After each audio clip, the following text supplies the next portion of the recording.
Yeah, we out here, another live, taking a break from a lot of the shooting. I have a lot of new exclusive content that I've been working on, but we have a special guest that we're about to dive into on the Leaders Create Leaders podcast. And I'm excited about this one, guys. I'm gonna let you all kind of get jumped on here. And I appreciate each and every one of you that have been jumping on every single week. Do me a favor, if you haven't yet, make sure to subscribe to the Leaders Create Leaders podcast. Make sure to leave a review, tag me in your story so I can repost. And I appreciate you, all my day ones. We're all my day ones that have been jumping on. I appreciate all of you. And I'm interested to know, where's everybody coming in from? So right now, comment where you're coming in from. Happy Thursday. Thanks, bro. I appreciate you. What's up, Rico? Let's see who's in here. Jesse. Comment where you're from and what your first name is. Alicia, I see you in here. Yes. The tribe. Sean, Omar, Monica. Yes, my sister's name. I love it. Hawaii's in the house. We got Scottsdale, Arizona in the house. We got Ireland in the house. We got Philly in the house. This is global, baby. Global. I love it. Florida. Oh my God. This is dope. Tell me your first name. Everybody drop your first name just so I can shout you all out. Seattle, Washington, Andre. I appreciate you, bro. Momo from Scotland. I love it. We got Kyle out in the UK. We got Momo out in Scotland. All right, no doubt. We got Malaysia in the house. Shout out to Malaysia. I just got back from Kuala Lumpur right before the quarantine, visiting Mind Valley's offices. Episode 1 of season 6 of Leaders Create Leaders. Stay tuned for that. We got more from Hawaii. We got Poland in the house. India in the house. Man, we got global. Shout out to everybody globally that is in here. Indonesia, Bali, one of my favorite places in the world. Shout out to Bali. We got Dubai in the house. Abu Dhabi. Yes, what's up? And so guys, I have a special guest here I'm going to be bringing on. He is a dear friend of mine. I went through an unbelievable journey with this guy in Costa Rica. We'll talk a little bit about that, but he is, in my opinion, the leading authority in the world, especially specifically as a millennial in this new psychedelic, not really new, but this whole psychedelic revolution that is happening here. He is the founder of what I believe to be the leading publication in the world around psychedelics and the intentional and responsible use of these psychedelics, right? Mostly from a microdosing perspective. And he's CEO and founder, Paul Austin. I'm so excited for you guys to learn from him. He has been in Rolling Stone, New York Times. His work has been published in WebMD. He's also spoken all over the world, South by Southwest. He also has another investment-backed company. So I'm really excited, guys. Let's give a warm welcome to the one and only, my good friend, the founder and CEO of Third Wave, Paul Austin. All right, let me bring him on here. Here we go, guys. So as you know, prepare your questions. Use that box on the bottom with the question mark. I'll take some questions in about 30 minutes. Yo, wow, hey, bro. G. Oh, you cut your hair. Okay. I cut my hair. It's COVID, man. We're in quarantine. I had no other choice, and it's just like let's get to business, right? I love it. Let's get hustling. I love it. So, Paul, the way I like to kind of kick off is I'm gonna put a little bit of a pinned comment here so people know who you are and everything. In the meantime, while I pin that comment, if you can just introduce yourself, bro, and just talk a little bit about your purpose. Why are you doing what you're doing? Who is it for? And just give us a little bit of an overview of what you're building right now with your movement. Yeah, so I'm 29 now, and about 10 years ago, I started working with psychedelics. So mostly psilocybin mushrooms, and with friends, but in a very intentional and reflective way. And essentially from those experiences, learned a lot about myself, learned about a lot, like what I valued, what was important to me. And there were two main things that came up in that process. One was freedom, the ability to choose how I want to live, what I want to do, the life I want to create for myself. So that was number one, was just like choice, having choice. And then the second thing, which I think is more sort of relevant to everyone, was like kind of the environment. And when we have these experiences with psychedelics, we feel so connected to everything around us that when I was doing these early experiences in the woods, going hiking, I felt this deep connection to the earth and to what was around me. And in going through those experiences, I came to realize, yes, like I have full empowerment and choice over what I'm doing. And I want to give as many people as possible the tools to heal themselves and to have that power and to have that agency and to have that choice to be able to go, oh, I know what's best for me.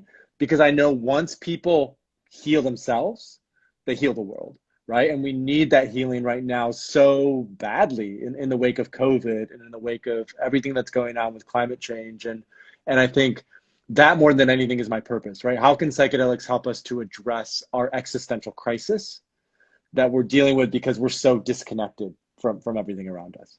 Right. Yeah, bro. Really, really, really powerful. You know, it's interesting because when we talk about personal transformation, I feel like there's so many different modalities, right? So I just want to first, you know, maybe address that in the sense of like, I really feel like there's like so many different modalities, and then there's like the integration and really like stepping into implementing these different modalities. But for me, like it's been everything from as far as ayahuasca to recently hitting you up and saying, hey, I want to try microdosing psilocybin responsibly with intention. But I've also been able to reach so much healing just even from meditation and breath work. Breath work for sure has been major for me. Sound healing, just so many different things. So I kind of wanted to, you know, start there also, propose like, you know, what do you feel about for people to figure out what works for them? Like, do you feel like they have to, you know, in the healing process, do you feel they, like, how do they figure out, like, what is like the steps that you would take if you're saying to yourself, like, I need healing, I want to evolve, I want to grow. Mm-hmm. So two things come up, G, which I think one is just to speak to your point, right? Like let's think of these things like as an analogy. Like the analogy that I love to use is when we learn how to swim in a pool, right? Like when we're young, our parents took us to the pool. We had the little instructor, you know, we had these swimmies on. Maybe it was in a lake, but we were always in the shallow end, right? We got comfortable there first. That's meditation, that's breath work, that's microdosing, right? And as we become more aware of ourselves, familiar with ourselves, especially these inward states, right? We're very attuned to our external senses. Sure. And a lot of the work right now is tuning inwards, right? How can we tune inwards? And so if we learn to swim in the shallow end through microdosing and breath work, then the deep end is like ayahuasca and 5-MeO and maybe a week-long fast, you know, these other things that put us into deep, deep altered state because we're going deeper into the self, which is chaotic and sometimes interesting and brings up everything. So I think then to your point about how do people find what works for them, I think on a very practical, fundamental level, it's trial and error. Yeah. Right. And it's trial and error with something that feels comfortable for you. So if you're like, I just want to like download Headspace and start meditating for 10, 15 minutes a day, awesome. Do that. If you see like a breathwork offering in your city and it's a chance to be with community, awesome. Go to breathwork. Check that out. Right. If there, you know, I don't know how familiar people are here with what's going on with psychedelics, but like there's a bunch of research coming out, right? So like if you have something like depression or anxiety or addiction or whatever else, right, you can probably go get treatment right now with something called ketamine, and it's legal, and they'll do it with psychotherapy as well. So I think there are a lot of options. I think trial and error. And then once you sort of learn what works for you, it's just like, listen to yourself. Right? Like honor yourself. Like what's going on for me physically? How am I feeling? What are my emotions like? Am I anxious? Am I tired? Am I depressed? Am I angry? Am I like, what's going on there? And then what's going to bring me back to a balance? Yeah. How do I find that like middle way? Right? Because we always just want to be here. We want to be centered. That's always the energy that we want to have.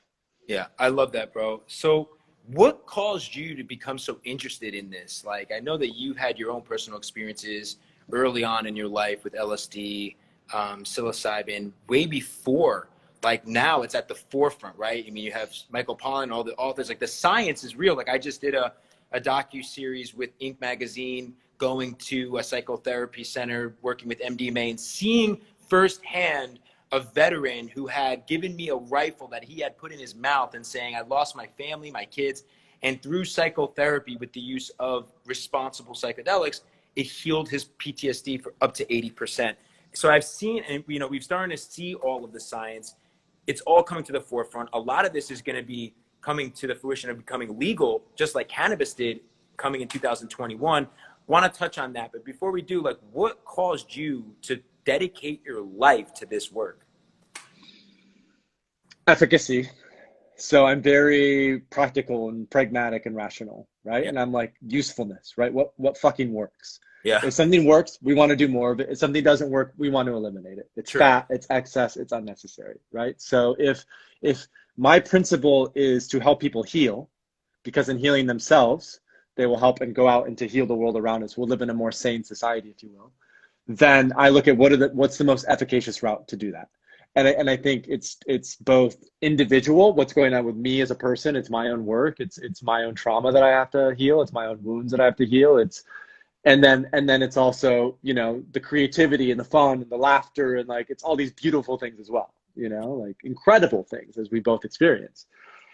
And, you know, there's a balance between that and then being external, right? Conscious leadership. We did a podcast about this. What does it mean to be a conscious leader? What does it mean to act from a place of integrity? What does it mean to be in relation with yourself, in relation with your community, in relation with, you know, all these things, right? Connected. And that energy of connection is what inspires me, you know? And I think through psychedelic use, there's an ability to feel balanced, more balanced, and I think we need balance now more than ever. As we see this polarization, there's a lot of extremes coming up, and I think the leaders of our sort of conscious future, again, they need to stay centered and grounded, and what I call like be in a regulated state, like a parasympathetic state, like stay rested, stay grounded, eat healthy, right? Like we know it's like actually doing the psychedelic is like 20% of it. It's the lifestyle changes. It's what you choose to do after the psychedelic. It's how you choose to continue that process, that work. It's the decisions you choose to make, right? Yeah. Because all of this thing, and it comes down to choice. Yeah. How are we choosing our future, right? How do we get to choose to create the future that we want to live in? And how can psychedelics help with that process, essentially? Yeah. You know, I think one of the things that when I was looking and reading up on some of your work, I've known you forever, but it was like interesting. I had my team, I was looking things up, and one of the words that it described, you talked about the intentional use of psychedelics. And I thought that was so powerful, thinking about intention, because I do believe that we are these spiritual beings living in a you know, human world. And you know, people, I think they still, a lot of people, like even recently, bro, like I recently publicly declared that I was doing a microdose experiment, and now I'm working with you, going through coaching with you. Mm-hmm. And you know, it's my journey. It's something that I decided to do to really tap into more self-introspection, self-discovery, as well mm-hmm. as creativity and flow and productivity, and you know, just all those added benefits. And I go through it with like very, you know, a very focused intention, right? Like, but it was interesting because someone came over to me, someone that I know very close to me, and I know they had like a son who's like a teenager, and was like, "Hey man, like you're amazing, and I love what you're doing," but they were like, "Yeah man, you putting that out there, you know," and it was like there was still that stigma, you know what I mean? And I was like, "Wow, like that's so interesting." And this was a person that is something I highly respect, you know, does sound healings, like, you know, is you know, pretty conscious, but somehow felt like I shouldn't be doing that. I shouldn't be promoting that or something. What would you say to those out there that still have that stigma around psychedelic use? And how does that play with like the intention of why you would work with these modalities? Good. So let's start with the word drugs, right? Because drugs have quite a bit of stigma. So we have a fascinating relationship with drugs, right? We like tobacco, caffeine, nicotine, these are all drugs. And essentially what we decided is these drugs are okay, and these drugs, they're not okay. And what we decided is drugs like caffeine, nicotine, tobacco, those are okay. We've also decided opiates are okay. Those have been legal. We've also decided pharmaceutical medications are okay. Those are all legal. And what we're learning through scientific research and just understanding history, we have a long, long relationship with psychedelic medicine, thousands and thousands of years, right? Like we've been using them for, people sometimes say anywhere from 50 to 100,000 years. So there's the deep evolutionary relationship, right? They've been medicines forever, literally forever for humanity.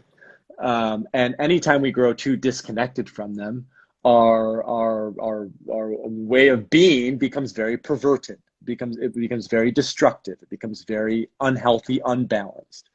And so in the past, that didn't matter so much because it was so localized. So you had indigenous tribes, little groups of people here and there. Now it's like, if it happens, as we experienced with COVID, one thing happens one place, it happens everywhere. So there's this globalized now perspective on psychedelics are bad. They're not. I would say that there are some drugs that are illegal that are harmful. Heroin, cocaine, these are highly addictive. They can often be, very dangerous if used, they come with a lot of risks. Psychedelics are very healthy. They're not addictive. In fact, they're anti-addictive substances. They help to heal people significantly. And and I think that is important because psychedelics are actually healthy. They're not taking from us, right? And so there's this perspective of drugs are bad, drugs are illegal because they make society worse. They make people lazy. They blah, blah, blah, blah, blah, whatever the stigma is. Fundamentally with psychedelics, it's the reverse. They help people become more creative, more open, more honest, better relate. And what matters most with that is responsible use. So use with intention. There has to be reverence. There has to be ritual. There has to be some, there should be some sort of ceremony, right? Because it creates a container that can hold that energy. Because the energy is so intense that is coming up through these experiences, it will shatter perspectives, and that's where the fear comes in. Yeah. Right? Like there's a lot of fear around these things because they're honest. And honesty is difficult sometimes to face, but it's also the only way to do it. I also just feel like it's the fear of the unknown. That I think is the big thing, right? Is that we have a society, especially here in America, but even just globally, that is predicated on fear and conditioning and sheep mentality, right? So, and also control, right? Even this quarantine, in a sense, right? There's a sense of control with government. And there's a lot of like content coming out being taken down from doctors and scientists that are talking about COVID. Not that it's not very, very much real. I have friends that have gone, and I've lost a doctor that was a childhood doctor. It's just that I feel like we kind of have this culture of fear, and people fear what they don't understand. And I think that's why the work that you do is so important at Third Wave, because you're actually educating people based on science and truth and fact, and so that people can make an educated decision. You're not saying do this, do that. You're giving people the information for them to be able to make an educated decision based on truth, based on fact, based on science. And I think that is something that I really, really genuinely just respect. Because and it's like we want people to make good decisions. Good decisions are a good thing. They're useful. And we want people to, and I think the point that you're getting to is we want people to be able to think for themselves. We want critical thinking. We want independent thinking. We want to create a society that has individuals who are highly competent and can think for themselves. Because a lot of this is bullshit. There's been a lot of, I think, I'll be honest, I just think that the response to COVID by and large was a fucking disaster. And I think it exposed all the fraud in our system. And it exposed how free we actually aren't. Let's be honest, we're not that free. We think we are, we're not. And we're the most free we've ever been in the history of the world, right? Like you and I, what we can do, talking publicly about a medicine that is illegal in the United States.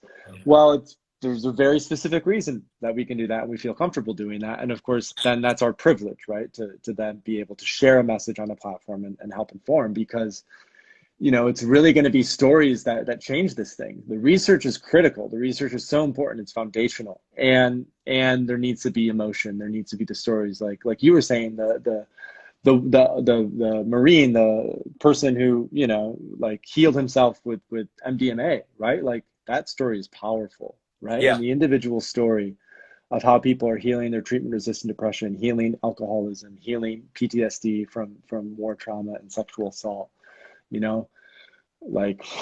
That's heavy shit. What was a big one for me too was, I think it was recently I saw an interview with Peter Diamandis. I don't know if you saw this on Tom Bilyeu's show. Now, Tom Bilyeu is a thought leader that I have so much respect and admiration for. But it was really interesting because Tom, it seemed as if Tom had never had worked with plant medicine before, and it was unbelievable that, like, seeing Peter Diamandis, who is someone founder of the X Prize, extreme, like we're talking extreme power, wealth, success, who somehow got introduced and someone convinced them to go and to be able to go on a ceremony with 5-MeO DMT.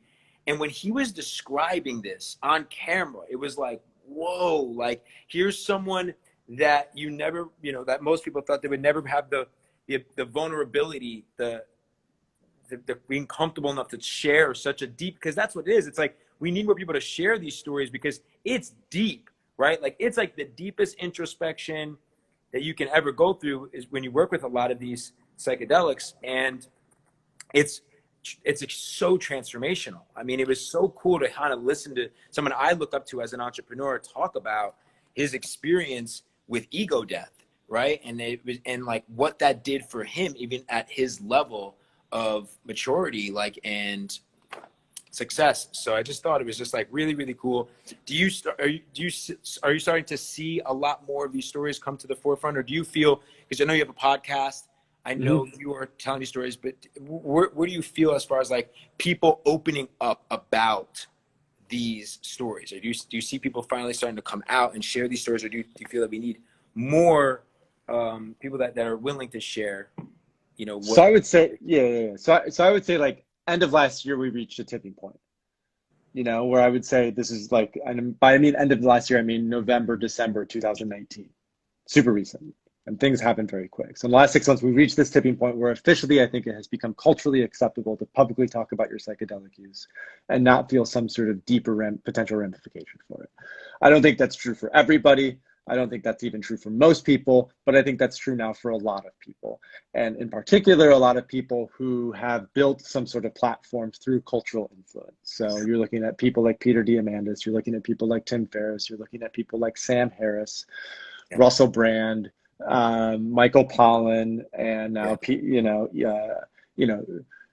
even Steve Jobs, right? Like Steve Jobs. I think like, Elon Musk. Like, I don't know if anyone's been following Elon Musk on Twitter lately, but you know, Elon Musk is like giving up all his possessions and talking about like, you know. So it's like we have these people who are creating the regenerative economy that we will live in, right? So we're in a transition phase right now where we're going out of this sort of industrial economy. We're entering a regenerative economy, and like think of Elon Musk as like the granddaddy, and now we're learning how do we build companies and brands that are that are like Tesla will be around for 30 years. Patagonia has been around for 50 years. You know, like what are these new brands that we're going to build that will define the way that humanity lives in the next 30 years, right? And how will those brands be rooted in missions that are based in values that we learn from plant medicine experiences, or that we learn from fasting, or that we learn from, again, going inwards, right? What do we learn about the self that then we can bring into business, right? So it's almost like the concept of the bodhisattva, right? The bodhisattva is one of 12 enlightened beings in Buddhism. And it's like the bodhisattva, there's some element of enlightenment, right? Right. And this is, you know, oh, okay. And believe me, enlightenment isn't what most people think it is. Mostly there's very few people who are actually enlightened. The Dalai Lama is one of them. But most people, like, we woke up, but we're still sort of asleep. Yeah. I feel that. We woke up, but we're still sort of asleep. Yeah. But that phase, and then you go out and you serve, right? So it's like how do we infuse spirituality into business? Yes. Yeah. And how do we bring spirituality and bring interconnectedness and bring connection to source into business and have it infuse sort of our pursuits with passion and dedication and commitment to a greater mission, and one that's rooted in like, beauty, truth, honesty, love, compassion, caring, you know, contribution, service, stewardship.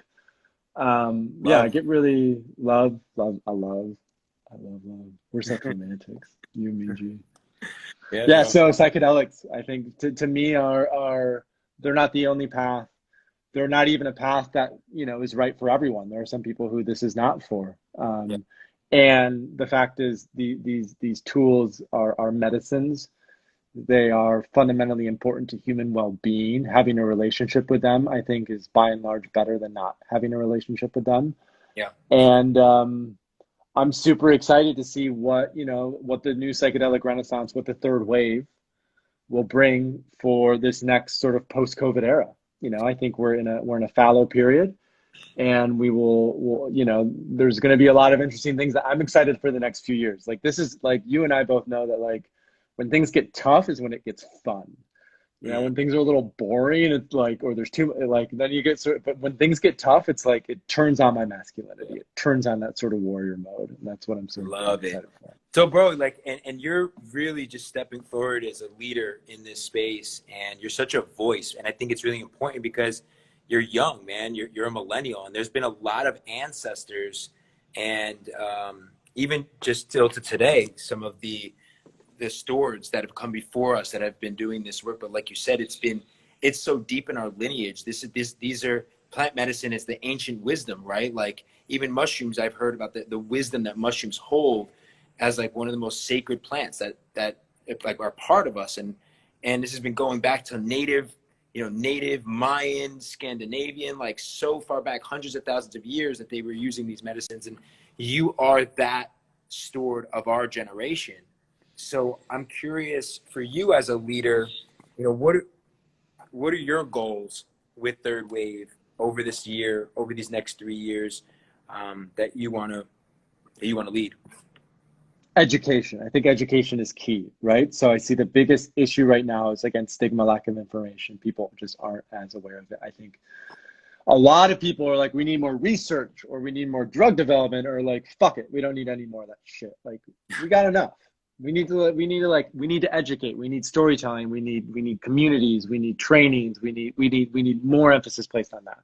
And of course, we need more research in those things. I'm just being dramatic. Yeah. But education is key. So I think building, our vision, what we've built with the third wave so far is we have a great resource on psychedelic education, on microdosing. We've done 80 plus podcasts, webinars, events. We've built a resource, we built a hub, and now we want to really build a platform. So, what we'll be seeing in the near future on the third wave is we'll have a membership community with our courses and like webinars, and, basically a private membership community that will start to open up. And then we'll also start to build, we're going to have a directory of retreat centers and clinics and therapists and coaches that people can find to work with psychedelic medicine. So, we truly believe that everyone deserves to have the healing that they want, that they desire, and that we want to make it as not as easy. We want to make it as smooth as possible for people. We really want to. How can we go on a journey of self-inquiry and self-discovery, and do that in a way that that feels natural, that it's unfolding. It doesn't feel forced. It doesn't feel like it's too much. It doesn't feel like it's rushed, but like it's a really, and I think, and doing that in a way that resonates with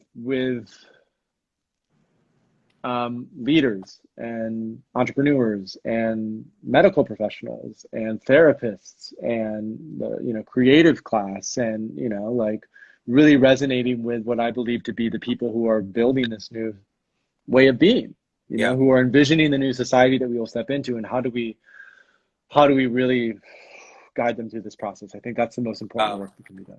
It's so cool, man. It's so cool to see how it's all unfolding. Even just COVID itself, it's all part of this divine plan, and it's just really cool that we'll be able to look back at this, and it's going to be really interesting to see what our world looks like for our kids, right? Like the next generation of like children that rise up, that now are actually coming into the world with parents that are healing past trauma, that are healing, lineage wounds, and having a new, maybe not enlightenment, but you said they woke up and they have a new level of consciousness and awareness about the world and their purpose in the world and their spirituality and their relationship with self. And it's going to be really, really cool to see the next evolution of the Elon Musks, the Steve Jobs, the Mark Zuckerbergs, the Oprahs of the world that are going to rise up the next. And I feel like that's what's really exciting to me, is how we as a generation can now take all of this wisdom, take all of this science, continue to educate, continue to help to push this third wave over. And then, man, how cool would it be if all of us being the new ancestors, and when we're freaking 60, 70, 80, 90, 100, what would that world look like with true collective consciousness around the world? More unity, more love, more just empathy and understanding and compassion, and just who knows, right? Like, what would that look like? And that's like really, really exciting, because that's the thing that we can all hope for, right? This is what our grandparents hoped for, our parents hoped for us that grow up into a better world. So I'm really interested to see how the world grows, because right now, woof, we need it, man. It's like this shift is like it's over. And at this point, it's like, if we don't now continue to really really have this great awakening around the world, then it's, who knows, right? Like, I think the future is in our hands, right? And I think, like, yeah, I like this idea of enlightened tribes, right? Like these mycelial nodes that pop up, where it's like these little intentional communities, and like we can live together in beautiful places in nature, and but it's like, we can use modern, I don't know, there's a lot of cool ideas that are emerging. Friends of mine who are buying property in Costa Rica and building places there, and or in Bali or in British Columbia. And I think one thing that resonates is for me, always going back to nature. I think that's always been my sort of desire. Is back to nature. I've been in cities. I'd like to live in the mountains. I'd like to have. I was looking at French chateaus in Bordeaux. Yeah, and you can buy like kind of old French chateaus, and there's a vineyard. You can. I'm coming over. Yeah, well, it'll be like one of five. Like, I think this is the future of living. We'll like co-live. We'll have a chateau in France. We'll have a villa in Bali. We'll have a monastery in Japan. It'll be dope. It'll be really dope. Cool, man. I love the sound that. I'm in for that. Totally, man. And I will say, I believe nature is true luxury at the end of the day. So, Paul, I'm going to take some questions. One of them I just saw before I pull it up, but Alex asked, how long should you microdose for? And this was something that I needed help with, guys, because when I decided to dive into experimental microdosing, I, like most things in my life, I'm an entrepreneur. I just dove in, and then I got in touch with Paul, and Paul was like, whoa, hold on. I had people DMing me, bro, like, yo, that's too much. That's not microdosing. That's like microdosing. So I was like, oh shit, so thank God, thankfully for you guys, Paul is one of my coaches. I actually was a coach for him with his branding and business. Now he's a coach for me on learning microdosing. So Paul, for someone who is interested in microdosing, what advice would you give them? Start low and go slow is usually the phrase that I like, right? To try it 2 or 3 times a week for maybe a month. To do some initial planning and preparation, to maybe spend time in yoga or meditation or journaling, like having some sort of intention going in, and ideally some single sort of outcome, right? Like, I'm like being very clear about 1 month from now, this is what I would like to be doing or have learned or whatever else it is. And then doing it 2 or 3 times a week, and just being mindful of how one feels, and starting to become more aware of just sensitivity to things. And then at that point, stop. And then that's when the real sort of like interesting stuff begins, because then it might be a high dose after that. Then it could be, continued microdosing in X, Y, and Z. And I think that's why we developed our microdosing course, right? And built that, was because we were like, well, how do we help people like play with this? Because there's a basic fundamental way to do it. And like anything else, like fitness and like the diets that we eat, and like, our sleeping patterns, right? We're like, a lot of us are like, we're looking for ways to change things. And I think there's really specific ways to work with psychedelics, both in microdoses and what I call mini doses, to help with, just making things more interesting and more adventurous and more fun and more playful, and also just like sharper, more useful, all those sorts of things. I love it, bro. I love it. And I think that plays right into this question here from Sam, who says, for someone who's antisocial with many other problems as depression and PTSD, what's the process of microdosing? For someone who's like, the real intention is, man, I'm depressed, right, Paul? Like, someone's like, I'm depressed. I have PTSD from some kind of trauma. Do you recommend you know, going testing out microdosing through the course and what you recommend there? Do you recommend maybe going deeper in? So I think a good place to start is always with a float tank. So you can find float tanks anywhere. They're in most major cities.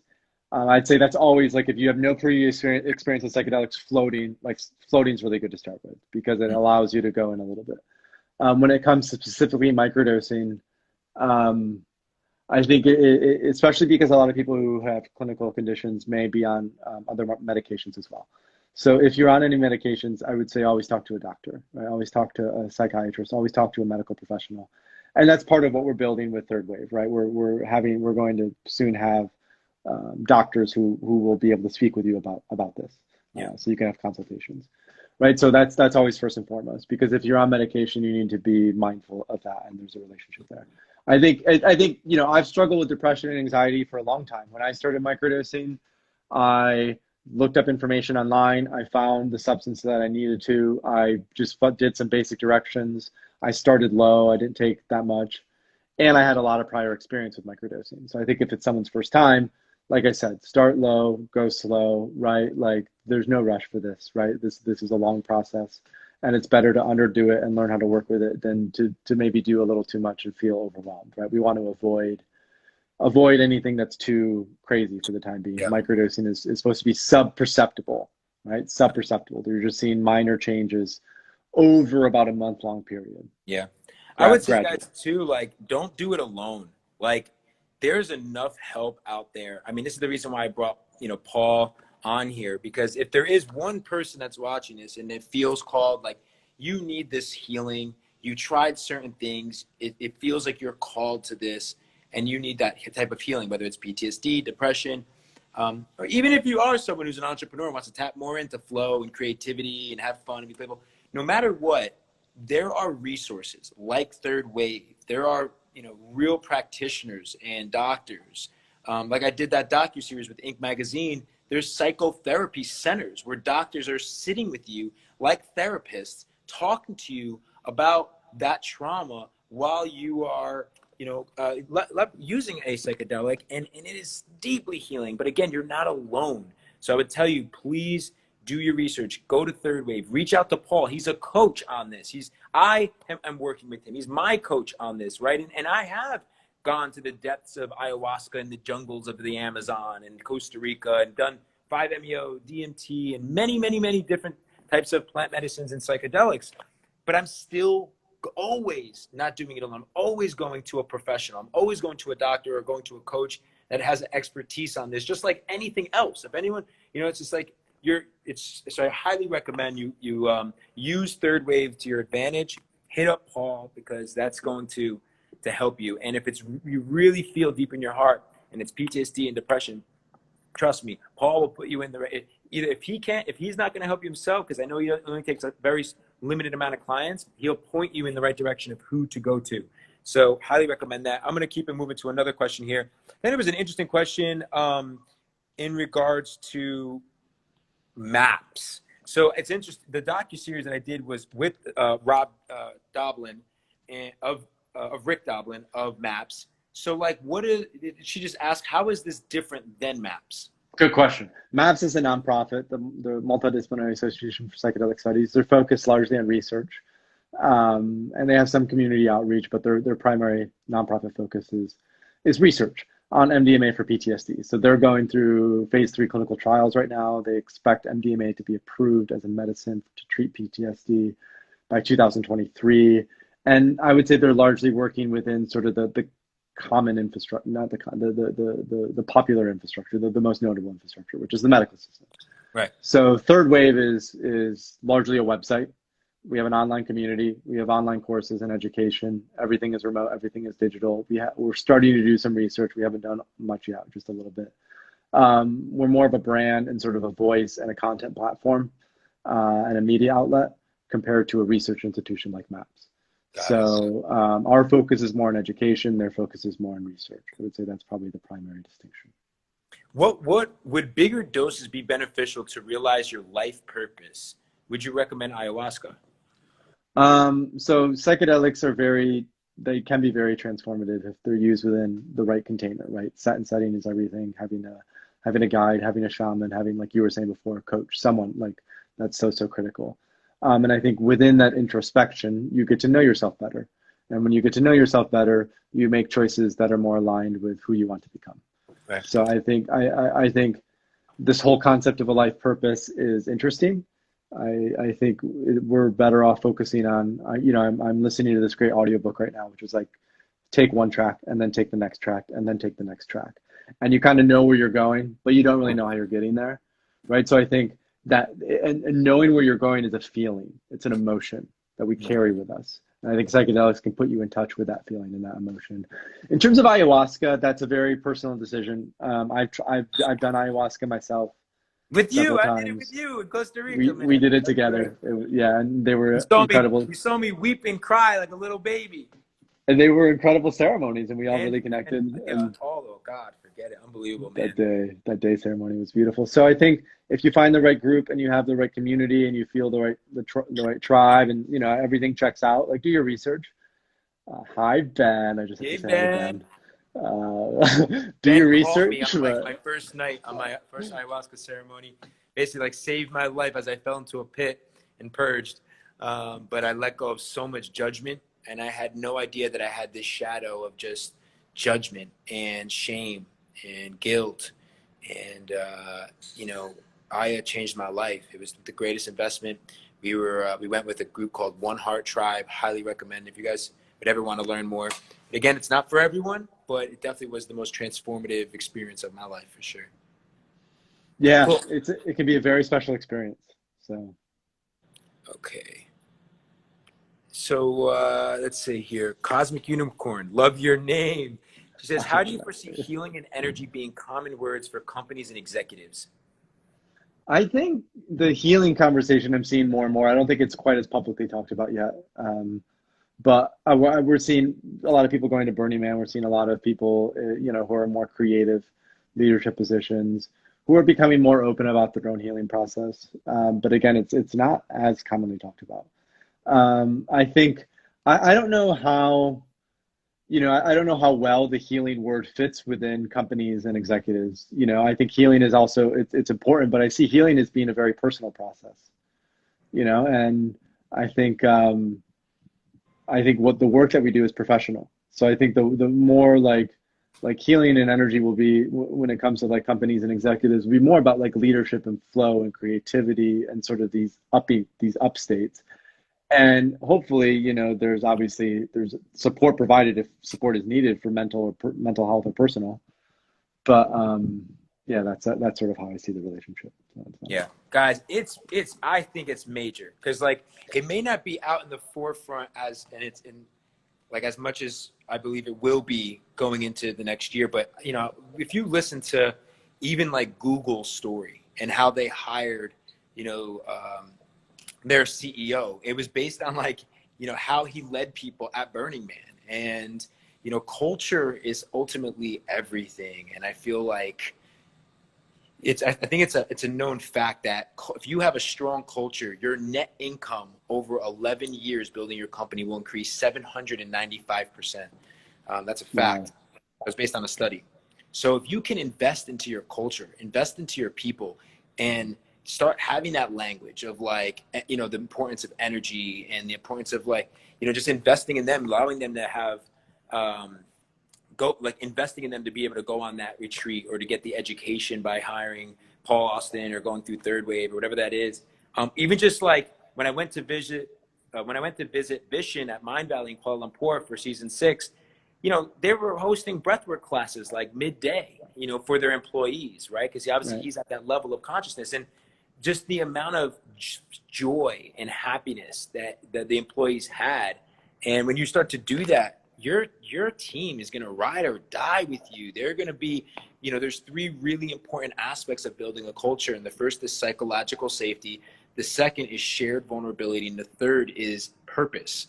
And if you can create those 3 things, you create bond and connection and what's called like a family spirit inside the culture.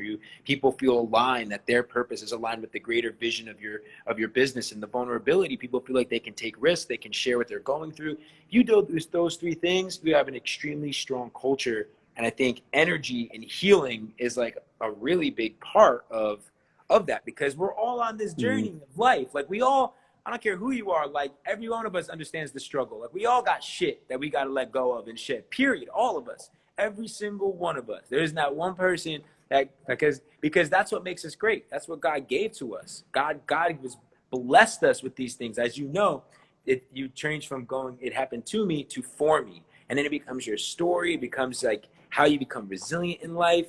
So I'm so excited about executives and businesses like Paul is talking about, like starting to have, like Elon and having these CEOs have that kind of level of consciousness where now they infuse that into the culture. Their whole missions, like think about Jeff Bezos, like going on and having a awakening through a psychedelic experience.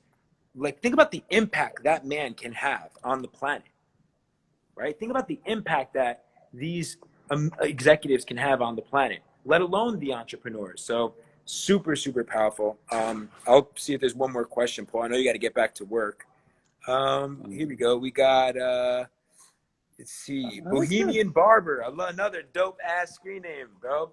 What positive habits do you implement in the morning to ensure maximum productivity for your day? So recently, in the past 11 days, I actually just talked about this on my story a little bit. If people want to go check this out. I've started keeping a very structured calendar. So before I'd only, I would schedule in afternoons for calls, but I would keep most of my calendar unstructured. And then I've been working with a coach who had me implement, 7:30 to 10:30 my entire day. Everything is filled, right? And after the fact, if, I'm not held to it, but after the fact, if I do something different, I go back and change it. And what that does is it really gets me to sort of respect my time and understand how I'm using it, right? And then from that position, I'm setting aside a 2.5 hour creative block every day, 9:30 to 12, right? Where it's just phone is away. I blocked myself from accessing all social media sites. I've queued up one sort of main task for the day, and I just go all in on that and do that for 2.5 hours. And then to support that process, I take a morning supplement regimen of I take a probiotic and I take ashwagandha and sometimes a microdose. 3 times a week I'm microdosing. And then I have oolong tea. And then I just like do some breath work. I do a little jujitsu. I've been practicing some like moves, some fundamental sort of movement stuff. And then that usually leads right into my day, the creative flow. And I feel like keeping that structure is so important to just staying on point. I love it. Patrick asked, when microdosing, do I get productive or do I just have another point of view for future actions? So productivity versus creativity, let's say, right? So it depends on the amount that you take. I would say if you take at the low amounts, you'll be more productive. If you take slightly higher amounts, you'll be more creative. And that's, again, where it's sort of, it's a balance. Because on the one hand, if you take less, then you can be more productive. On the one hand, you can take more and you can be more creative. So that's, again, where it's like, what type of day do you want? If you have a very productive day where you have to be very task-oriented, do that. If you have a brainstorming day where you want perspective, then take a little bit more, and you can sort of calibrate that way. All right, last question here. We got Kitty Catch again.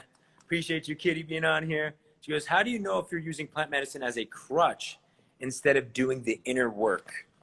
Yeah, so spiritual bypassing is a good way to look at this. So typically, avoiding the inner work means repressing certain emotions and integrating them. So I would say that's up to everyone to make their own decision about and to come to the awareness of. I would not say it's our role to tell you how to do this, but I would say being able to both experience joy, excitement, these beautiful things, but also like spending time in your shadows, sadness, jealousy, anger, shame, like working with these emotions, being in these emotions. And then after coming out of that, working with a therapist, seeing an integration therapist or a coach who can help you learn how to create this new cohesive sense of self, which is much healthier, even if you have to sort of like break some shit up along the way. Yeah, I will add to that question in the sense that, guys, plant medicine is, how do I explain this? Because, like, basically, when I think about plant medicine, it gives you this unbelievable, breakthrough right? Like it gets right, a lot of times it gets right down to the core, the thing that you fear the most, that's in your subconscious, that's literally like in your soul, that like you've like tucked away. It brings that to the surface so that you can get awareness around it. But the true transformation doesn't happen from that. The true transformation happens in the integration. They say 80% of the transformation happens in the integration of doing the inner work on a daily basis, right?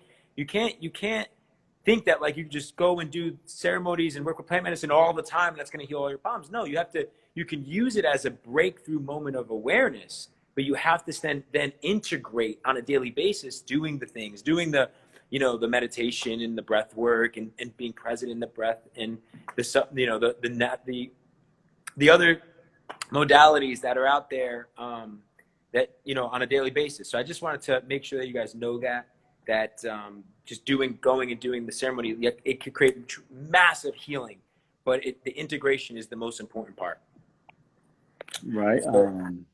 Hey, so cool, bro. Well, listen, bro, I love you so much, bro. Is there any couple more things, which is just like, one, what are some last words of inspiration, really, more than anything, to someone that's watching this that, you know, you feel that would like to hear a message from you, just being a leader of what you're creating in the world. I would just love it if you can just share something that's on your heart. And then I wanted to finish it off with, what you're working on, like where we can follow you and find more. Yeah, thank you so much for asking. To me, I love the process of like balance, right? So that was a word I mentioned a couple times before. And when we find balance through self-inquiry and self-understanding and through tools like psychedelics or breath work, there's an ease at which life can proceed by. And I think, you know, the more we can bring that ease to people, especially in a time of stress, in a time of chaos, in a time of unknown, the better people can live. The more trust that people will have, the less we will spend in fear, the less we will spend in some of these more constricted states, because we're going through a massive shift right now. Yeah. And the ability to expand and hold that power and hold that energy and go out and be leaders and, you know, carry an important message and communicate that message in a way that lands and resonates, I think is some of the most critical work, you know, especially because it's not even bad yet. Like the crisis time has just started. So, and I think this is something that's really important also to tap into. It's like we have our work cut out for us. Yeah. And tools like this help us to stay balanced. So I think that's it. The balance, Cool. the ease. I love it, bro. I appreciate it. I mean, I think all of us can step a little bit more into our warrior right now. Obviously, the world needs it. I was saying, guys, that like, it's no longer a question if you're a leader. Like, it's now. Like, you are called forward to be a leader, and it starts with you. You heard Paul talk about it earlier. This is something that I really, truly believe, which is you heal yourself, you heal the world. So it starts with you. You know, another thing I believe is like you improve the leader, you improve the business, right? So if you're in business, you know, it really starts within, and you have to kind of do that introspection, you know, continue to dive deeper and deeper and shedding and letting go. And I'm telling you, it's such a beautiful, beautiful process that the world needs more than ever before right now, needs leaders. So, you know, I really believe that this is your time. This is your time to show up. The world needs us. So, Paul, thank you for your leadership. Thank you for your stewardship and what you're doing with Third Wave. I am 100% behind you, and I will look forward to sharing this even more to my audience and to everybody. And if you guys have any questions, Paul is like the coolest guy. Like he's very calm, but I'm telling you, he's like a very funny, fun, like just really unbelievable, big-hearted goofball. So like anytime you ever want to, you know, reach out to him, he will 100%, you know, take some time to connect with you all. Absolutely. I would love that. I would love that. Yeah, I love you, man, and thanks for the work that you do. Where can everybody go follow Paul? Go to Third Wave, and just to let you guys all know, I'm going through coaching with Paul. So at the end of that, I think we're going to do like 6 weeks. I'm going to continue my experiment with the microdosing. At the end of that, I'm going to just give you guys a complete recap of what I learned. If you're interested, let me know. Shoot me a DM. And if you're interested in also learning how you can get coached and more about this, hit Paul up. Paul, is there anything else that you want to share, bro, of things that they should follow? Maybe the podcast? Podcast would be great. You know, Twitter, I like to tweet. So Okay. if you're a Twitter fan, Instagram, I'm on the gram a little bit. So thank you so much, Gerard. This has been an honor. It's been so much fun. It's always great to talk with you, and this is a fantastic conversation. So I just Hell yeah, bro. appreciate you and appreciate what you're doing, and really appreciate our relationship. No doubt, brother. No doubt. When I get the file, I'll shoot it over to you. Enjoy your day, man. Enjoy the rest of your week. Talk to you later, bro. Later, G. All right, guys. So we got another one in the books. Thank you guys for taking time today, midday, to jump on and learn more about the third wave that's happening in the psychedelic sector with one of the leading millennial authorities in the world, Paul Austin. Make sure to go check out Third Wave, get more education.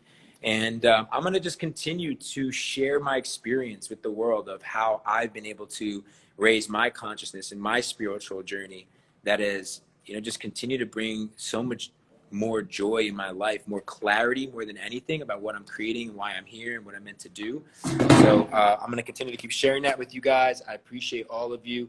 No doubt. Thanks, Ben, for jumping on. And all of you guys, I appreciate it. I'll see you guys again tomorrow. And I'll talk to you guys later. Make sure to subscribe to Leaders Create Leaders podcast and go and check out the podcast for Third Wave as well. Peace, everybody. Love you. Peace.